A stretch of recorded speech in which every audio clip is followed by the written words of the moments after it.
tá errado e o outro corrige, entendeu, mano? Entendeu, Mas mano? não aceita a falha.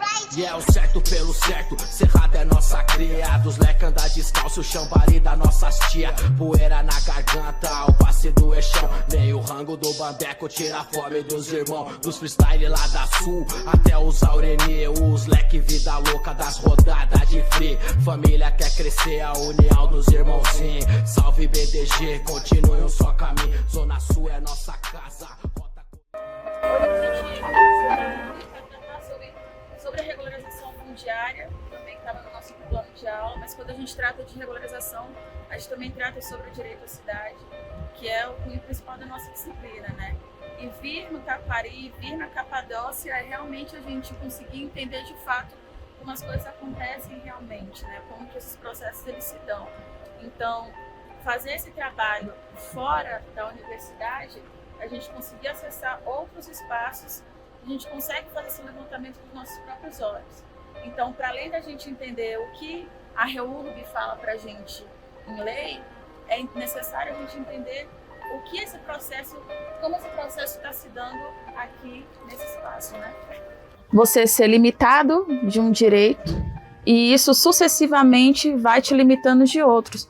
Veja, por exemplo, você tem uma casa que é um bem maior e através dessa casa ou desse endereço você tem acesso a várias outras coisas, por exemplo, matricular o seu filho na escola, ser atendido em um hospital. Então, para tudo isso você precisa ter o endereço. E o que acontece quando as pessoas não têm, sabe?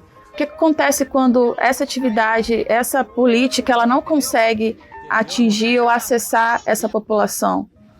Então, quando a gente vem fazer esse trabalho aqui, é para entender que Palmas, mesmo sendo planejada, né, e tendo toda esse romantismo em relação a Palmas, a gente vê que temos espaços que são altamente prejudicados por essa política segregacional que ainda assim continua a ser perpetuada no nosso espaço. Eu tenho uma pergunta para o senhor. O senhor? Qual é o nome do senhor? Luziano. Senhor Luziano, a única UBS que tem aquela UBS ali do Taquari para atender vocês aqui? UBS é o que? É o postinho? É, o postinho. É. Só que é longe, né?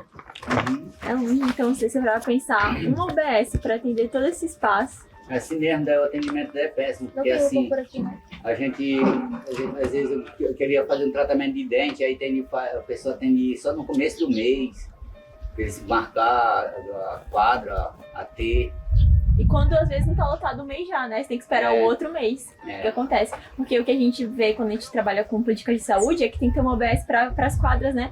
E aí elas têm esse alcance das quadras, só que é muito longe de se contar tão Taquari tá grande, só com um postinho. Não, E pra aí é grande, pra aí vai até na beira do rio tem casa. E tem escola aqui perto? Não, só uma escola.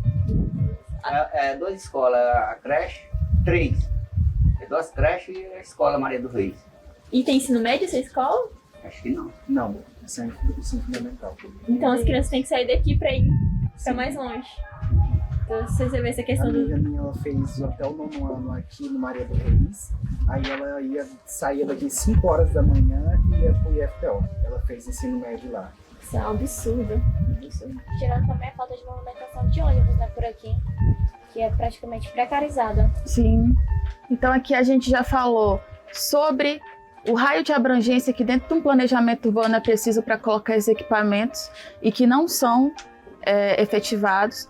E também sobre a mobilidade urbana, porque quando a gente consegue acessar a um espaço como esse e ver o tanto que é difícil a gente chegar no centro, por exemplo, é que a gente vê o tanto que as coisas elas ficam complicadas, né? Porque para além daqui, o que acontece quando a gente consolida outros núcleos urbanos que são tão distantes? Ou você começa a trabalhar para que haja um centro comercial naquele espaço e que outras coisas aconteçam para que as pessoas não se desloquem tanto, ou a gente fica nessa de não ter acesso nenhum e precisar se deslocar muito e depender de muita coisa para a gente conseguir o mínimo, que é estar numa escola, sabe? Que é ter um atendimento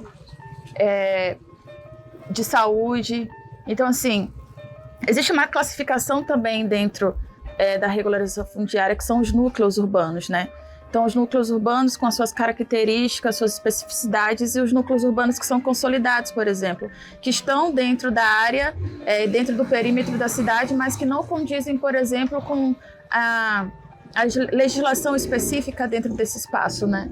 Aí, depois dessa ocupação, veio aquela pressão para desocupar, aquela briga, e nós, com a Defensoria Pública, lutando para permanecer com a família no local, permanecemos por 1 ano lá. Quando foi em 2014, remanejamos as famílias para cá. Essa área aqui, uma parte da T33, foi um lote que o município, em 2004, a prefeitura recebeu esses lotes do Estado e doou esses lotes para o funcionário público em 2004. E aí, o funcionário público, por suas vezes, não quis, porque ficou com preconceito, ficou com aquela coisa toda. E aí, então, 10 anos depois, que foi em 2014, saindo do União Sul, remanejamos as famílias para essa área aqui. 10 anos depois.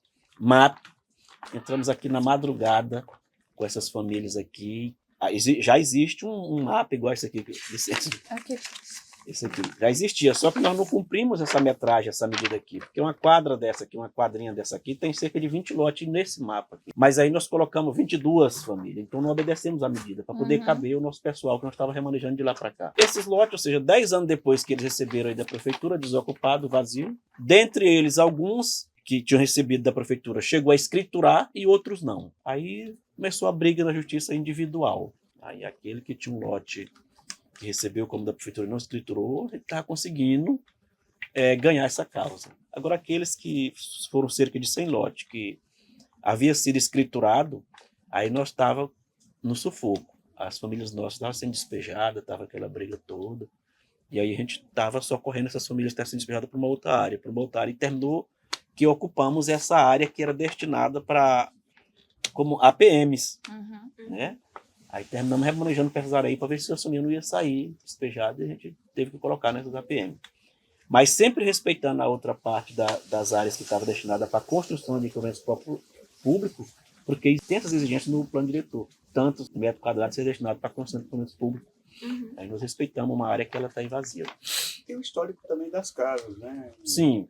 Aqui do lado foram as casas que iniciou acho que em 2006. Essa daqui? Em 2006 e até hoje está em obra lento. 2006. E lá isso é do Estado. E lá atrás do Hotel Itália tem outro conjunto habitacional, acho que é vertical, apartamento. Está lá também em passos lentos. Por outro lado, os governantes não estão fazendo muito esforço com relação à questão de moradia. Quando nós fazemos as nossas ocupações, o movimento usa como forma de pressionar, ocupar para poder cobrar deles lá. Aí eles acham ruim, ou a sociedade também, parte da sociedade tem aquele preconceito, é invasor, fica invadindo, não sei o que.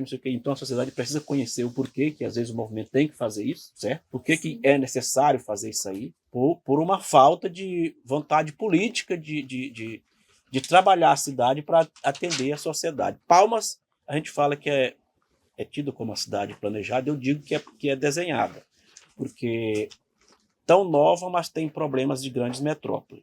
Cidade antiga. Nós estamos com os espaços vazios urbanos no centro da cidade para atender o interesse do mercado imobiliário. Áreas que anteriormente é do Estado, de repente vai para a mão do particular e essas áreas terminam sendo jogadas na mão da imobiliária e a imobiliária começa a vender. Aí é outra parte da sociedade que fala, eu trabalho e compro o meu, não vou invadir.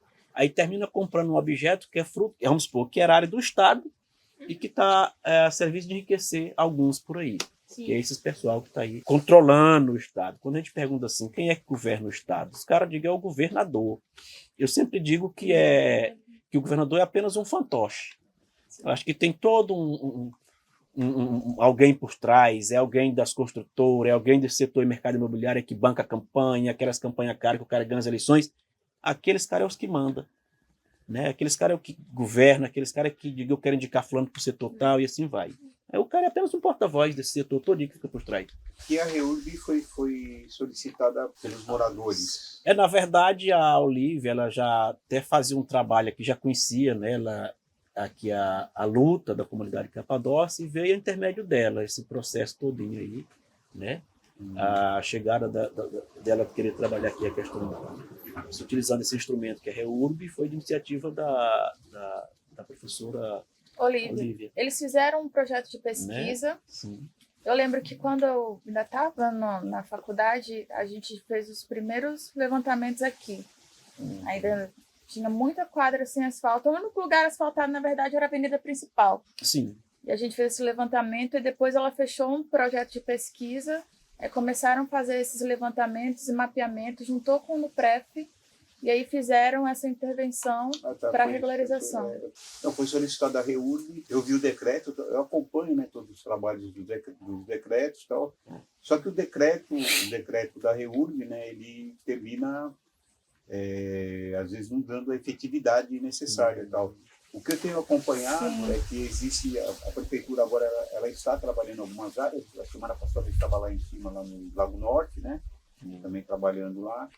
E aqui para vocês, qual é o caminho? Depois da REURB teve alguma movimentação? Porque veja bem, aí depois da REURB você tem um plano urbanístico que deve estar sendo realizado e depois você já começa a sair o certificado, enfim, essas coisas para depois fazer os registros que no caso de vocês, inclusive, é gratuito o registro. Né? A última visita do pessoal do NUPRAF aqui ficou de ser elaborado um documento para o poder público assinar.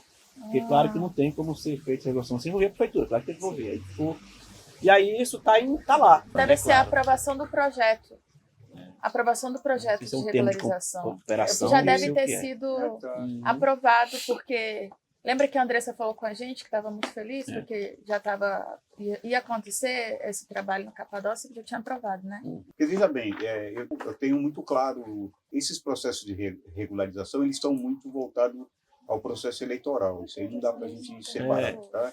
Então, veja bem, como a gente tem processo eleitoral o ano que vem e tal, então esse ano a gente está vendo uma movimentação enorme de regularização. Só que essas movimentações, às vezes, elas não chegam ao resultado que a sociedade precisa, porque aí isso movimenta e depois paralisa, né? Sim. Então, veja bem, por isso que eu estou dizendo, aqui a obrigatoriedade, inclusive, por ser ZEIS, de priorização, está no plano de regularização, está no plano diretor. Foi instituído o ZEIS agora no último plano diretor, né? Então, quando se institui ZEIS, é prioridade tanto para a relação... para priorizar a infraestrutura como para a regularização.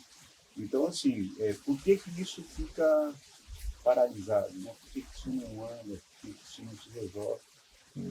Por que não está essa vinculação? Né? Então, vocês estão agora, nesse momento, aguardando... Esse documento ser assinado pela prefeitura. Não sei qual é o nome do documento. Acho que é tudo que ficou de elaborar lá. Deve ser o projeto de urbanização. Né? E aqui, assim, a comunidade, por ela estar nessa fragilidade, o pessoal aguardando essa regulação fundiária, outros querendo construir, mas esperando, com medo de investir. Aí quando chega, faz 10 anos agora no ano que vem, quando chega período eleitoral, aí aqui parece que os votos da cidade estão tudo aqui dentro.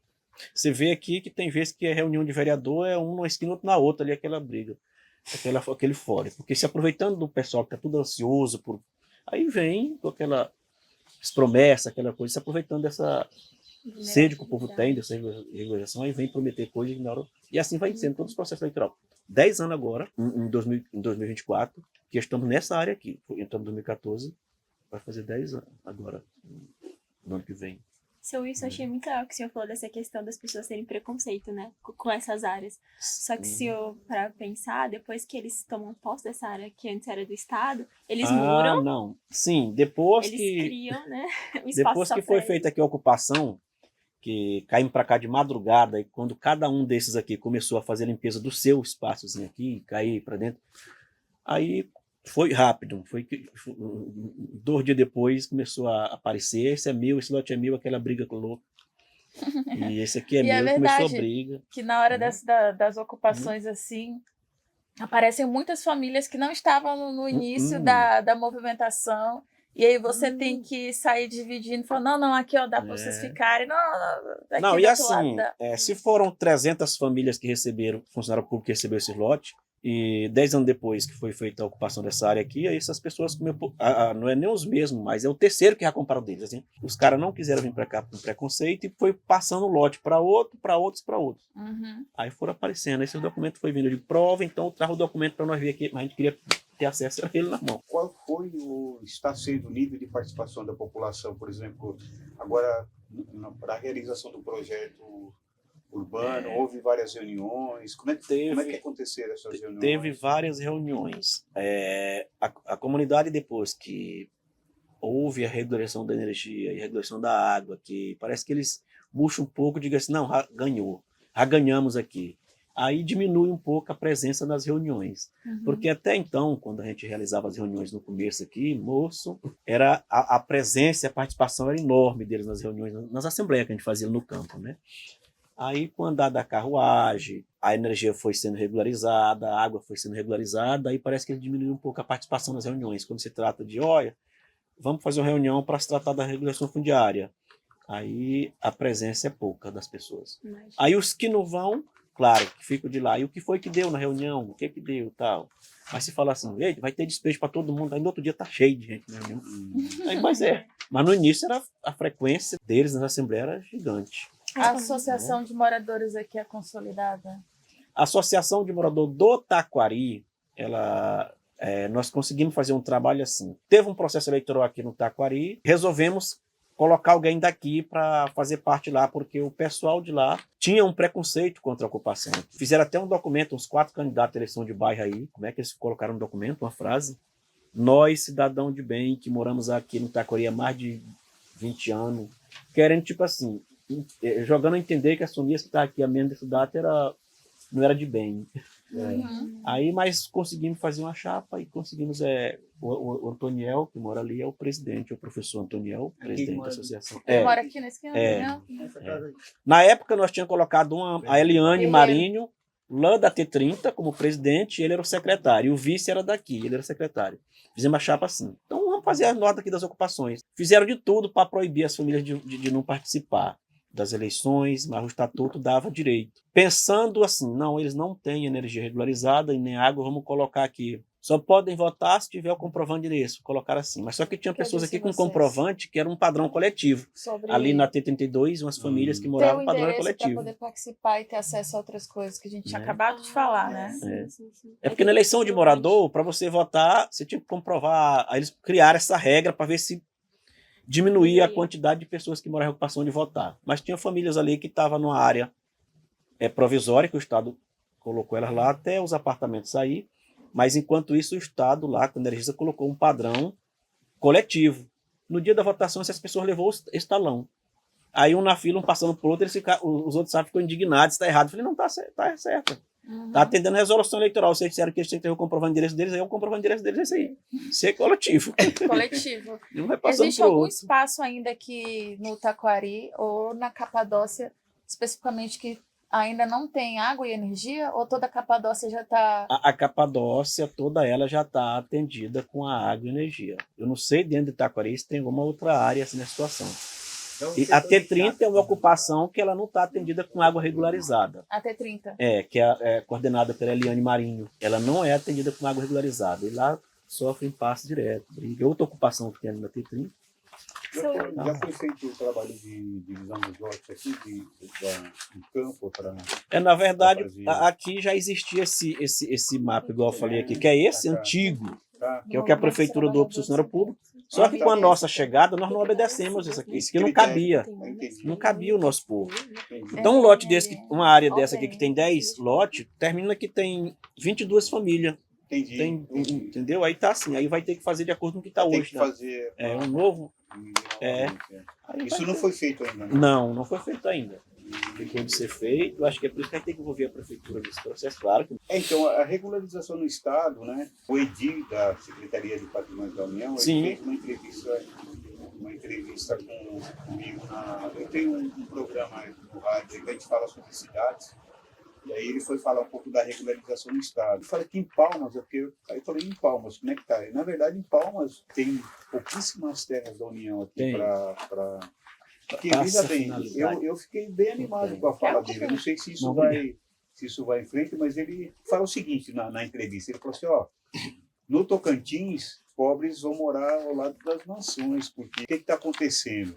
Tem terra no interior da União, que está dentro do centro, Sim, e ele tem. está Porto sofrendo, Nacional ali. ele está tem sofrendo uma pressão, porque, veja bem, as pessoas não querem que se destine para essa finalidade. Minha Casa Minha Não Vida. quer.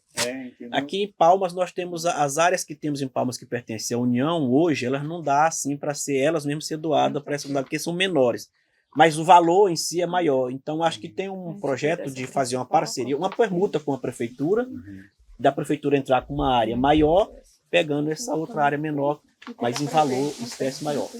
Aí é por isso que está com dificuldade de fazer isso aqui em Palmas, através da SPU, doar para essa finalidade aqui para as entidades, porque não temos a área da União aqui dentro da zona urbana da cidade, grande, que dê para fazer moradia popular. Nem é vertical. Mas temos lotes da União grande. Tem duas coisas interessantes aí, eu não sei como é que vocês, os movimentos, estão acompanhando. Né? Primeiro, eu até conversei com o Edir. Eu tenho o Patrício, que é de São Paulo, que está hoje na Caixa Econômica dentro da Minha Casa Minha Vida, que ele é de BR Cidades, inclusive. E a gente se encontrou em São Paulo aí faz 2 meses, mais ou menos. Ele falou que, em relação ao recurso, né, que é diminuto o recurso para isso. E aí, no dia eu estava conversando com ele o seguinte: o Minha Casa Minha Vida tinha que, no meu entender, tinha que ser reestruturado, porque, veja bem, e vários estudos mostram claramente, né, que quem se apropriou do Minha Casa Minha Vida foram as grandes construtoras, tal, né? Inclusive com a valorização dos terrenos, tal.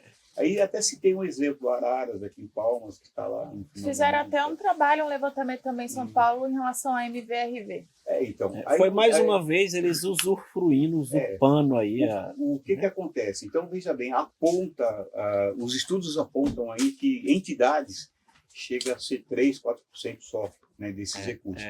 Então, o Edir disse que é o seguinte, que ele, inclusive, ele ia estar essa semana com o presidente Lula, tal, e que existe uma promessa governamental de dividir isso em partes iguais, 33 para cada entidade, 33 e estruturar isso, né? Até para que conseguisse fazer com que as entidades... Aqui a gente tem a Veneranda, parece que fez um trabalho lá em cima, lá na região norte, o Bismarck em Araguaína, tem alguma coisa desse tipo. Agora, assim, o que vocês, os movimentos, estão fazendo para se preparar para essa pressão? Porque eu acho que você falou, na hora que nós chegamos aí, foi essa pressão. Então, a pressão tem que ser para todo lado. Então, eu acho assim, se não houver uma pressão no Minha Casa Minha Vida agora, para essa redistribuição, e vocês não se preparem, porque para entidades vocês têm que se preparar também, porque vocês pegam o recurso para poder trabalhar, né? Então, como é que está isso aí, Wilson? Acho que lá na área, lá onde a Veneranda concluiu, né? Ali em 2013, tivemos que fazer aquela queimada de pneu ali na ponte da Orne 3, na Orne 4. Bloqueamos ali por meia hora. O projeto era meia hora, botar pressão. Até o governador chamar a gente lá e dizer, olha, vai ser... Não aguentou pressão, porque antes de a gente tomar essa atitude, nós estávamos indo lá e querendo uma área, querendo terreno. Não era só a nossa entidade, a Veneranda e os outros demais aí tinha recurso com mais de 10 anos na conta e tendo que estar justificando aquele recurso para o governo federal, porque não estava conseguindo áreas. Então, juntando todas as entidades, eram 2.000 e poucas moradias, juntando todas. Aí, com essa pressão do MTST, ali com a Sonia da Capadócia em 2013, o governador chamou as entidades lá e falou, não, a gente vai fazer aqui, tem umas áreas ali, a gente vai destinar para as entidades de vocês. E foi aquela briga porque o secretário queria fazer uma chamada pública para uma construtora pegar as obras. E só que o programa Minha Casa Minha Vida Entidade não é assim. Quem tem que chamar, escolher a construtora é a entidade. É regra, faz parte do critério. Aí ficou aquela briga toda, o cara não vai passar lá na Caixa. Você vai chegar na Caixa, não passa. A Caixa vai dizer, não é assim não. A entidade tem que ter. Aí foi dito e feito. Aí voltou atrás de novo, aí passou a área para as entidades. Aí a Veneranda já deu início na dela lá e terminou aquilo lá. Fruto de pressão em 2013. Aquelas áreas foi fruto de pressão popular do povo naquelas queimadas de pneu ali, bloqueando o via em 2013. Tanto na ponte dali perto da Ubra, como ali da Orne 4. Como já é sabido, não tem como os movimentos conseguir se não for na barra da pressão. Quando um movimento consegue alguma coisa sem ser pressão, aí tem que saber o que é que aconteceu. Alguma coisa tem, porque não tem como. Errada, né? Chega lá, eu pedi e Rafael não existe. Então, alguma coisa tem. Então, assim, eu lembro bem que no passado nós tinha direto aí nas redes sociais, os caminhoneiros vai parar. E eu via o pessoal se manifestando favorável. Vai ficar sem combustível, mas nós estamos a favor. Tentar na hora mesmo, porque eles queriam para baixar o preço do petróleo, tá? Aquela briga toda. Aí eu digo, quando é o pessoal do Sem Teto e soltar isso no WhatsApp, ele vai parar para ser chamado de vagabundo, a gente não tem o que fazer. Aí eu digo que o povo até que estava apoiando a greve dos caminhoneiros, porque, tipo assim, aquilo indiretamente vai me beneficiar, porque vai diminuir o preço do petróleo, então a briga é essa, então eu vou ser beneficiado.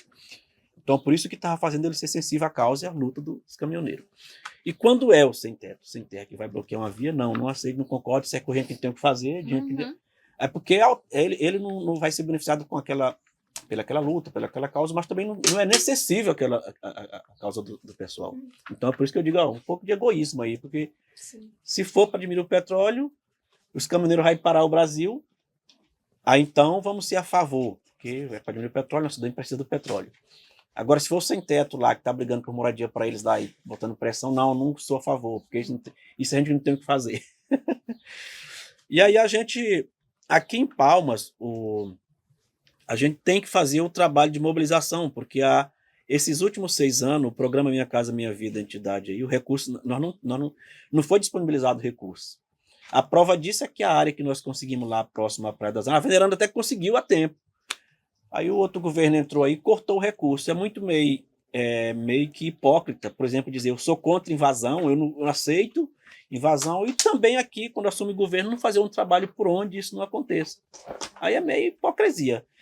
Aí foi cortar recurso do programa Minha Casa Minha Vida Entidade. Aí estamos lá com o terreno, tendo que justificar, e tem prazo, pedindo licença, até que agora voltou agora, mas o faixa 1 foi o mais prejudicado, porque faixa 1, quem é? É os que mais precisa.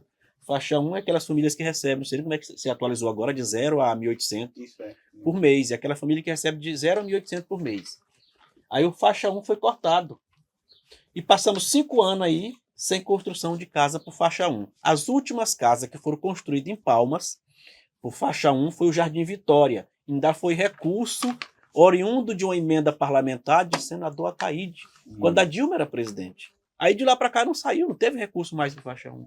Aí você observa o tanto da hipocrisia. Quem prega que é contra invasão, acho que tem que assumir e facilitar, trabalhar uma forma que não seja necessária a invasão. Aí ficamos agora, graças a Deus, parece que voltou o recurso e estamos trabalhando em cima disso. Agora a gente vai voltar a trabalhar nas comunidades, porque mais de 20, o déficit aqui habitacional, tanto quantitativo como qualitativo, é enorme. Eu acho que a pandemia fez um pouco disso também, né? Deu uma retraída aí nas movimentações. Mas assim, eu até acompanhava muito mais, fui convidado várias vezes para eventos, movimentos. Tem um problema grande porque assim, as pessoas vêm para o movimento, aí atua coordenando o movimento, vira aquela figura que representa o movimento.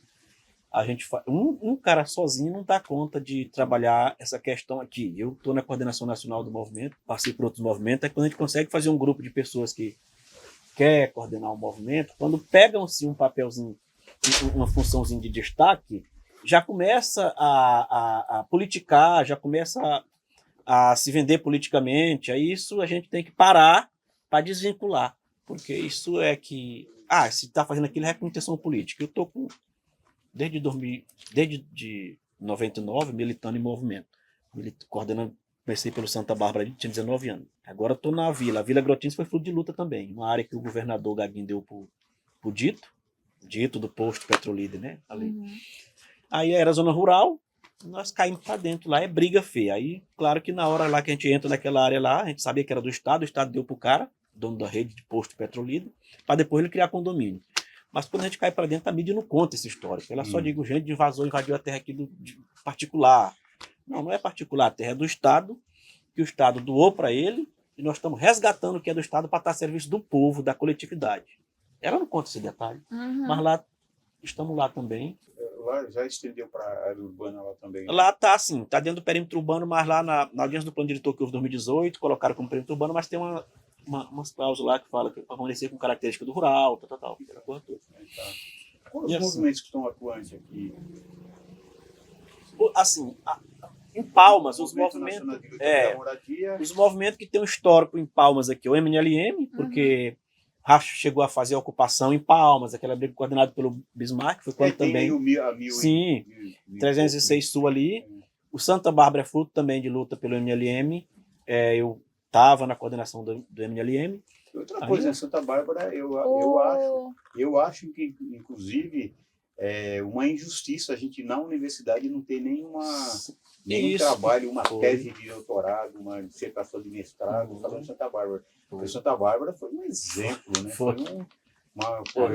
Quando eu cheguei aqui, eu fui para Santa Bárbara ali, tudo lona ali e tal, e aí estruturou. E ali acho que foi uma boa força do Manzano, que trabalhou. Sim, foi secretário. Logo no início era prefeita, quando eu entramos era de Rocha, depois veio a Nilmar. Aí passamos por aquele sufoco de mutirão, aquele trem ali que 8 meses no mutirão não acabava. Aí veio a eleição de Raul, aí Raul tirou o mutirão e botou a empresa e construiu as casinhas do povo. Aí veio a pavimentação asfáltica. Aquilo ali tem, acho que merecia um histórico para a cidade bem interessante. Sim. Aí o Movimento Nacional de Luta pela Moradia, outro.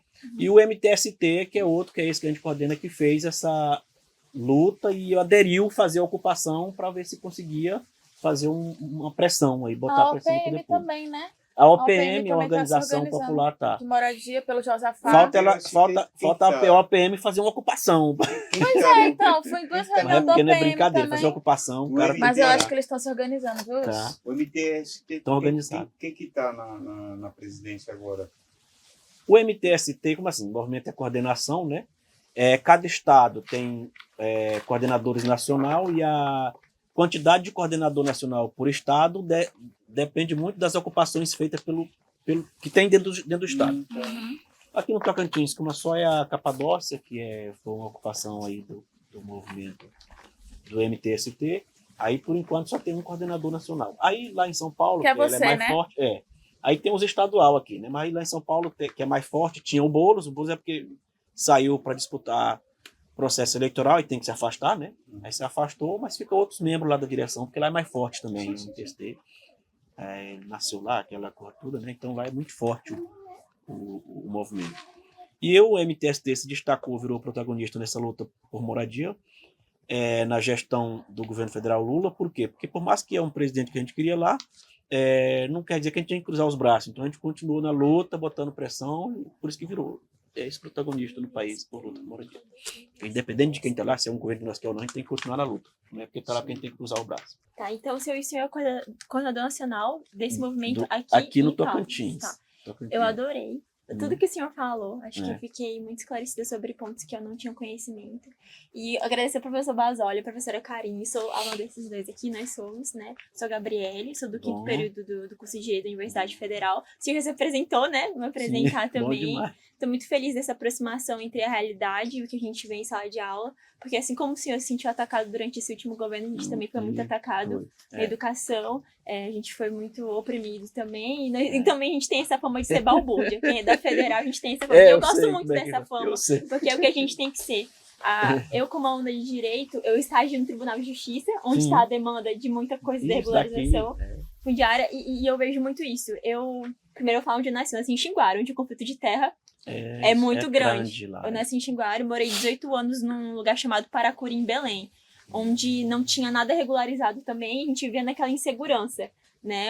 E por isso que eu admiro a coragem do Senhor, porque ao mesmo tempo que você quer promover esse acesso ao direito das pessoas, juntos com o movimento, existe também essa resistência da população de ter esse conhecimento da importância do movimento. Então, como mobilizar se não há esse conhecimento da importância da mobilização? Se até o ponto que as pessoas têm aquilo que elas querem, água, energia, elas já querem ficar de forma estática, né? Então, por isso que eu admiro essa coragem. Só que, diferente de muita gente que morava na minha comunidade, eu tive muito privilégio de estar numa universidade, privilégios, assim, de classe, de cor, obviamente, né? Eu reconheço isso. Só que isso me fez ter uma formação crítica E por isso que eu tô muito feliz de estar aqui com o senhor, né? De poder dar esse retorno pro lugar de onde eu vim. E quando eu tô no evento do Tribunal de Justiça, o que eu vejo é isso. A gente vê desembargador, juiz apresentando tese de mestrado, doutorado, falando sobre regulação fundiária. Todo mundo no terno, bebendo café de qualidade. Todo mundo no salto alto, nas maquiagens. Mas ninguém aqui, onde devia estar. Tentando entender a comunidade, a população. Sentir na pele. Exatamente. E o que acontece com muitos alunos do meu curso, mesmo sendo uma faculdade pública, é a gente formar para passar na OAB, é a gente formar para conseguir nossa carreira e não olhar para aquilo que a gente está ali para fazer, que é remediar conflito. Exatamente. É estar aqui, é entender, é escutar, é atender a população. E é por isso que eu sou uma pessoa que acredito muito mais no trabalho da Defensoria Pública. E fico muito feliz que eles estão trabalhando junto com vocês. Olha. E, enfim, falei sobre o distanciamento, sobre a questão da população, ataque às universidades, eu anotei tudo aqui. E a minha pergunta para o senhor é: qual que é o maior desafio atualmente, apesar do governo ser favorável a esse tipo de mobilização e regularização? Qual tem sido o seu maior desafio como coordenador nacional do movimento? Primeiro que a gente faz um trabalho voluntariado, a gente se doa, né, para ser esse porta-voz do movimento, e a gente encontra barreira, porque a gente, quando começa a fazer esse trabalho com a comunidade, aí começa a vir pessoas do meio político querer te subornar, querer que você venha ser cabo eleitoral deles, essa coisa toda. Ali é só para você ser usado como bagaço de cana, né? Para isso. Ao longo do tempo da existência da Capadócia, as lideranças foram se destacando, alguns não tá mais aqui porque foram falar o linguagem popular, se vendendo. Mas eu ainda continuo aqui. Os problemas vão diminuindo, mas a gente vai vindo de acordo com os problemas, né? No começo era muitos problemas, e a gente sabe que a comunidade aqui, ela falava assim, quando tinha um problema, a gente falava: resolve com o coordenador fulano de tal. O pessoal: não, só se for tu. Tem que vir aqui, é você que tem que vir aqui. Eu não sei de fulano vir aqui. Então a gente foi construindo assim esse elo com o povo e lutando para as outras lideranças não ser cooptada. Trabalhando para não ser cooptada. Porque senão você sozinho não dá conta. A pressão é muito grande, você não dá conta de atender todos os problemas, os conflitos que tem aqui dentro, que no começo tinha. Conflito por causa de divisão, os conflitos internos. E é muito difícil a gente lutar no movimento sem condição, a gente se doa de acordo com o que a gente pode, o tempo da gente, a gente tem que se dividir entre a vida da gente e o movimento. Quando tem ocupação, você agora é da ocupação, você esquece sua vida particular. Vou dizer assim, que eu já coordenei 2 ocupações, eu já sei como é que funciona. Então você parece que tem que esquecer sua vida pessoal e vir viver aqui a ocupação, porque você vai ser requerido demais aqui na ocupação. E aí, claro que existiu os conflitos, quando o governo, por mais que nós temos um governo que apoia essa causa, mas a gente sabe que existe os governadores do estado, existe os governadores do município que muitas vezes atua contra, então, e às vezes depende do governo local, se é na área municipal é o governo local, por mais que é área do estado, mas também depende do município, porque está dentro da zona urbana, e aí é uma confusão. Para a gente é ruim. Não é fácil a gente ter que fazer isso, ter que se dividir entre a vida particular e também o movimento. Mas a gente só consegue porque eu me debrucei nisso aí, fui buscar mais capacitação a respeito disso e gostei de defender a área e lutando para não fazer parte do sistema e não ser compactado pelo sistema, né? E assim vai. Obrigada, porque senhor. 20 anos de luta eu prefiro guardar ele assim e preservar. Isso. Vocês que estão estudando do direito, sabem, assim, a questão do direito à propriedade está lá na Constituição Federal, mas a mesma lei que é uma lei federal, garante o direito à propriedade, também tem uma lei que exige que essa mesma propriedade tem que cumprir com a função social, né? Sim. Que é o que a gente vê muito aí na cidade, é que vocês vêm de lá para cá, tem área para cá que tem asfalto, energia, mas não mora ninguém. Está tudo a serviço da especulação imobiliária. Inclusive, agora no estado a gente está com uma crítica porque criou um tal de um Terra Teams e que as áreas do estado, aqui dentro da zona urbana, está indo tudo para esse CNPJ desse Terra Teams. Lá é um conselho. Aí eu não sei como é que é formado esse conselho, eu sei que quem preside o conselho é eleito, o governador assume aqui, mas não pode tirar o cara porque é eleito lá por esse conselho, eu não sei nem quem compõe o conselho. Eu sei que quando as entidades precisar de terreno para construção de moradia, vamos supor, nós vamos conseguir, um exemplo aqui, se cadastrar no Ministério da Cidade, vamos conseguir recursos para 300 casas aqui em Palmas.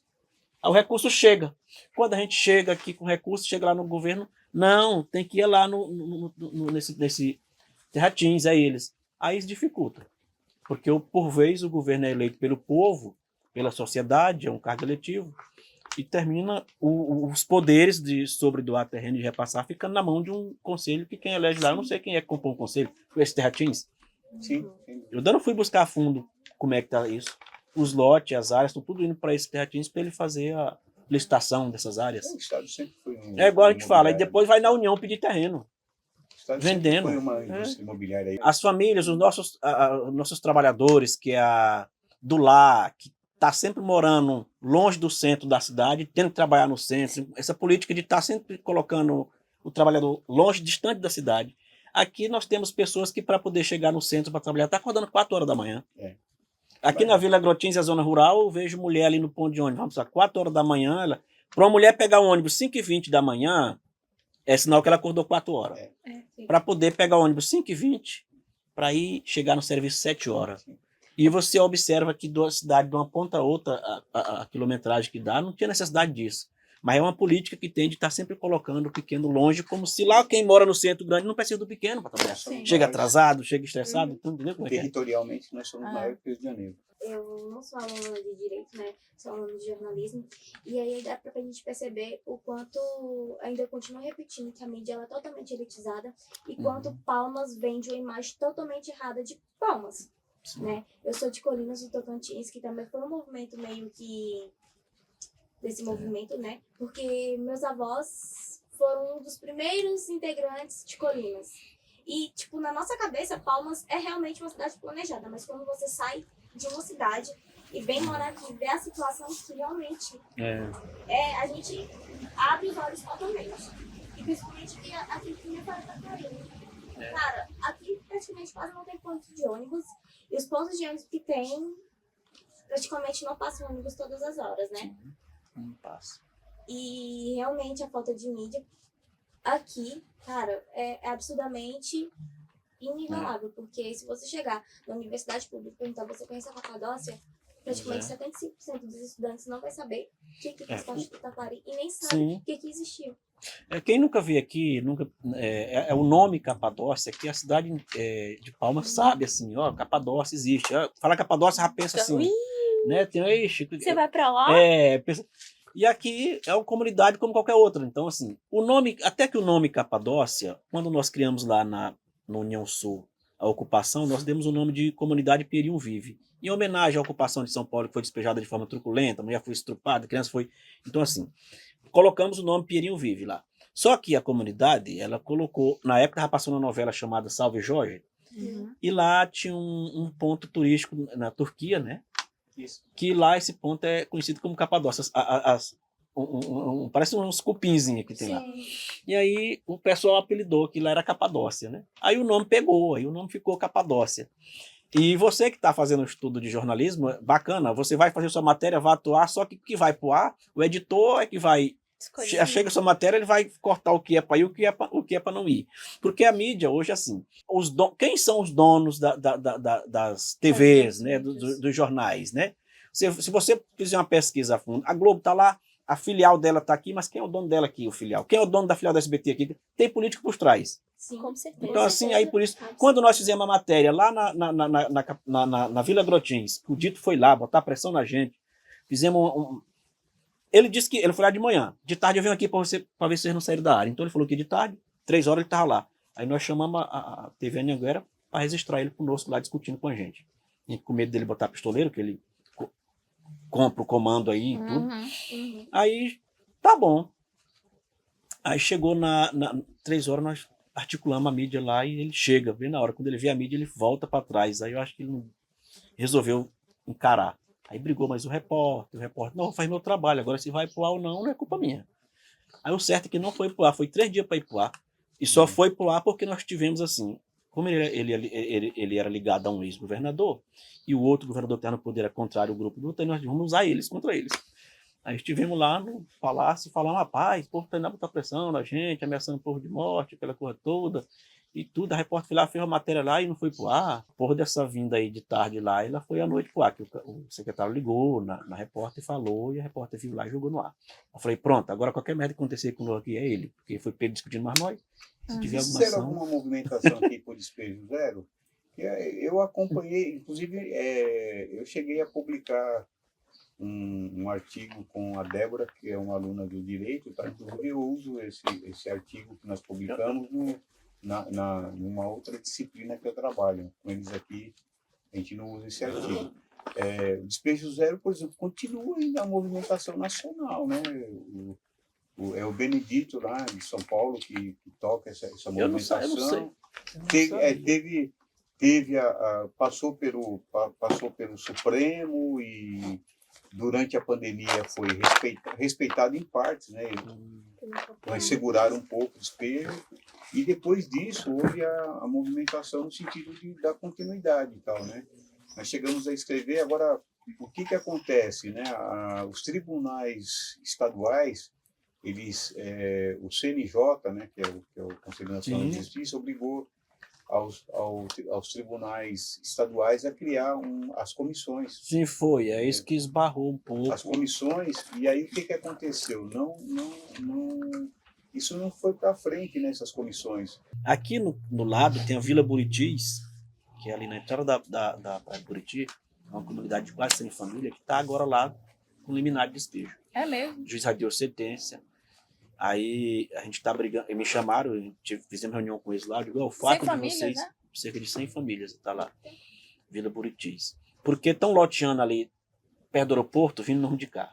A área que até então era tida como área da Infraero, no passado. Não era da agora, Infraero mesmo, pois é, agora é particular. Os proprietários retomaram o nosso judicial. Conseguiram. Aí tem uma ponta que mora 100 famílias que está lá, casa construída de alvenaria assim, está com essa liminar de despejo. Acho que é pelo mesmo proprietário de lá, brigando por aquela ponta. É uma forma de querer forçar o governo a negociar com eles, assim. Aí o governo diz lá, eu não posso me envolver porque é área privada. Falar para o pessoal lá da associação. Eu falei, pode sim, pode. O governador ele tem todo o poder de se intervir, independente se a área é privada, ele pode sim desapropriar para fins de interesse social essa área aqui. Tem poder de caneta. Nós temos que ir lá e conversar. Esse negócio de ficar e cruzar o braço, porque a área particular não posso fazer nada. Não, o governador é responsável. O maior patrimônio do Estado é o povo que está lá. Então tem que. Aí nós estamos nessa briga. Veja bem, existe a resolução que obriga, inclusive, a intermediação aí por essa comissão. Né? Sim, é uma decisão. Porque foi, durante a pandemia, os pedidos lá na Justiça, nos estados, nos tribunais aí, abarrotou de despejo de família. Então, quando chegou assim, depois da pandemia, se for cumprir esses despejos no país, vai ser um clamor. Então, aí acho que a decisão foi do CNJ, da CNJ, foi o ministro... Foi Barroso? Foi. Tomou essa decisão porque, assim, vai haver um clamor de despejo no Brasil, que depois da pandemia pode despejar. Até durante a pandemia não podia, agora pode. Então, foi pensado, tem que se criar uma comissão, porque para ver, caso a caso, para trabalhar com esse povo, para evitar E aqui no Tocantins despejaram com a resolução e tudo, o Imposto Nacional, né? Nesse artigo nosso, a gente aponta isso. Houve um despejo aqui no Imposto Nacional. É complicado. Particularmente, eu tenho uma visão pessoal. Eu sou contra a interferência do judiciário na regularização fundiária. Entendo que esse não é um caminho que o judiciário deveria tomar. O judiciário ele tem um outro papel. Tem algumas questões que eu acho que são importantes, né? Você viu, o MST, ele foi por um caminho que eu acho que, na minha visão, eles se prepararam muito mais para a discussão de terra do que os movimentos urbanos. Mas eu acho que eles apostaram em uma linha que os movimentos urbanos têm uma dificuldade de avançar nela. Eles apostaram na qualificação. E os movimentos urbanos, eles não avançaram nessas discussões, né? Então, por exemplo, dentro do movimento urbano, por exemplo, eu me lembro que em 2007 a gente chegou a fazer um pouco disso, foi no plano diretor, a gente fez um curso, deu um resultado que eu acho que foi legal. Eu não consigo entender por que os movimentos não estão na universidade. Mas eu acho que a gente pode ir se encaminhando para o final. Eu passaria horas conversando com você, companheiro. Assim, eu sou da arquitetura do urbanismo, estou como professora nessa disciplina, mas muito do que eu sou hoje é forjado a partir do movimento de luta por moradia também. Então, eu me sinto muito à vontade de conversar sobre esse assunto, sabe? De estar do lado de companheiros que travam mesmo uma luta por um bem maior, né? E quando a gente trata desse tema em específico da regularização, a gente quer um mínimo reconhecimento que essas famílias querem, né? Tipo assim, olha, eu tô aqui, eu vivo aqui, eu quero pertencer a esse espaço, eu quero pertencer a essa cidade, né? Então, é por isso que a gente trava uma luta política pelo direito à cidade, né? Mas é nessa perspectiva de reconhecimento de pertencimento a esse lugar. E que a gente entende que, enquanto a gente trabalha isso, é para desvencilhar ao máximo dessa política de clientelismo, por exemplo, né? Que a gente vê que nos momentos de campanha as coisas funcionam muito, mas depois da campanha a gente fica nessa de por que não está dando certo, né? Por que a gente ainda precisa se aliar com fulano de tal para conseguir o mínimo que, como você disse, está na Constituição, né? E como a gente tratou assim desde o início da disciplina, são nesses pontos específicos que eu quero tocar, né? Eu sei que os meninos eles têm dentro do direito assim um aparato legislativo, mas que o que eu busco nisso, né, é trazer para a gente começar a trabalhar nosso papel social enquanto cidadão. É ter esse reconhecimento acadêmico, mas é para a gente conseguir ter de fora um olhar mais sensível para essa realidade. Até porque aqui ninguém é herdeiro, sabe? Até porque aqui todo mundo um dia vai também querer ter uma casa, ter um espaço para morar e se sentir reconhecido e pertencente dentro da cidade, né? A gente está falando de espaços que são muito distantes e ficam nessa lógica pendular, né? Então a gente dorme aqui para trabalhar durante o dia inteiro no centro, para voltar aqui para dormir, para trabalhar de novo o dia inteiro no centro, né?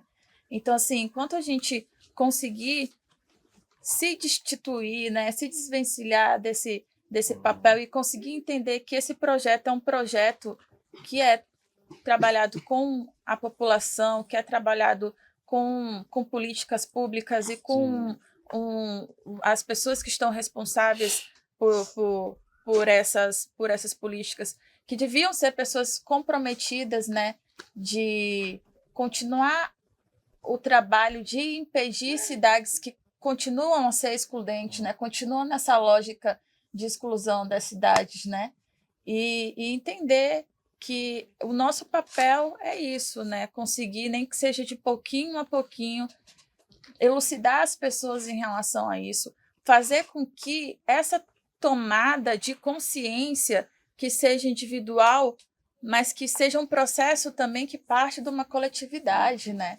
Porque quando a gente entende, por exemplo, que as pessoas, elas, enquanto estão ali na iminência de perder sua casa, elas conseguem se reunir para conversar. E quando a gente já tem, por exemplo, uma energia, uma água, a gente descansa um pouquinho. Mas isso também, obviamente, é um reflexo de pessoas que são trabalhadoras que estão ali numa labuta diária e cansativo. Mas que a consciência política precisa ser, no mínimo, trabalhada, né? Então, quando a gente fala, olha, companheiro, a gente está trabalhando bem aqui para a gente ter essa casa, né? No ano que vem.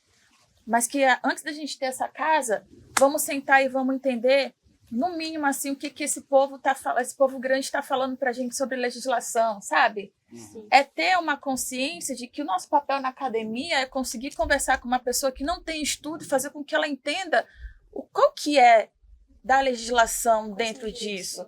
Quais são os direitos dela, o que ela pode e o que não pode intervir, sabe? Quem que ela pode procurar, como que ela pode se organizar. Então, é esse o trabalho que a gente tem que fazer na academia, mas é para refletir o que a gente é fora dela.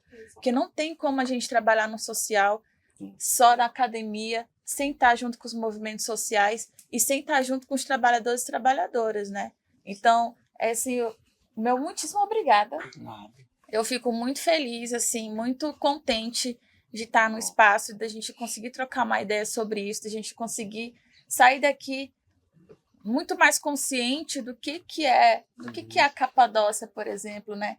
E de como isso foi um trabalho árduo de muita gente para que isso dê certo e que ainda está no caminho de ser efetivado e que ainda está no caminho assim de se tornar um lugar em que as pessoas elas realmente se sintam, não, pô, esse aqui é meu lugar, daqui eu não vou sair mais, entendeu? Consegui. Então agora a gente vai partir por um outro processo, que é conseguir fazer com que a Capadócia ela seja vista em termos mais abrangentes de Palmas, né? Fazer com que o transporte, o lazer, a cultura, sabe, a saúde, a educação chegue aqui também, né? Então, é pensar nas nossas possibilidades de cidade a partir do que a gente vê, a partir do que a gente estuda e ainda fazendo essa conexão com um todo maior que é a população. Então, assim, fico muito feliz, muitíssimo obrigada. Espero que a gente tenha mais vezes de se encontrar, de conversar, e que seja aqui na academia, e que seja na luta, e que seja na ocupação, mas que a gente entende que é fazendo essa movimentação que a gente vai conseguir, de alguma forma, transmutar essa realidade que a gente está, né? Eu gostaria de aproveitar aqui a fala da Karina, agradecer, em nome da Universidade Federal Tocantins, né, como professor titular da disciplina, dizer que nós estamos à disposição. Eu tenho uma visão, eu sei que ela pode ser polêmica, mas acho que a regularização fundiária, para mim, é muito pouco, né? Eu quero que os locais estejam mais ou menos como a Karine falou. E a gente, né, fica sempre à disposição, que eu acho que nós temos um papel fundamental e estamos lá, né? Embora a gente tenha uma certa limitação, tá? A gente tem um papel e estamos lá à disposição. Acho que, como eu coloquei, é uma disciplina institucional, mas ela pode ser aberta, a gente fica à disposição. Eu acho que a gente precisa fazer mais aulas aqui, né? Foi o que foi colocado, né? Também tem um monte de professores falando de regularização fundiária, né, no ar-condicionado. Então, acho que a gente precisa falar um pouco disso. E agradeço imensamente você.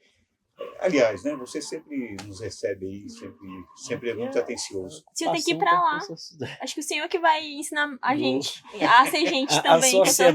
A sociedade ela tem uma visão equivocada do que é sem teto, né? Ela, quando fala assim, sem teto, na visão dela é aquele que está debaixo da ponte, é aquele que está jogado no meio da rua aí morando. E não é só esse. Todo cidadão que ainda não tem sua casa, seu nome, não importa onde ele mora, se ele mora na casa do tio, da mãe, do pai, ou de favor em algum lugar, ele é um sem teto, certo? Porque o teto que é da mãe ou do pai dele é deles. Ele pode até ter direito àquele teto, mas num processo depois. Mas então, porque não fica aquela visão de que sem teto é o que está debaixo da ponte, é o que está lá morando nas calçadas das avenidas da cidade. Não, sem teto é todo cidadão que ainda não tem a sua casa no seu nome, ele é um sem teto, né? E a gente agradece aqui a visita de vocês, e aqui a ocupação está de portas abertas, a visão que lá fora tem da ocupação. No perigoso lá dentro não é, são famílias de bem que moram aqui, que resolveram abraçar essa causa, essa luta e lutar por aquilo que elas querem, que é o seu lar e o seu teto para botar a sua família embaixo. E agradecer seu Luzândio pelo espaço. Luziano, seu Luziano, pelo espaço, por ter recebido a gente, viu? Nosso muitíssimo obrigado, o senhor foi muito gentil. Obrigada. Muito obrigada mesmo.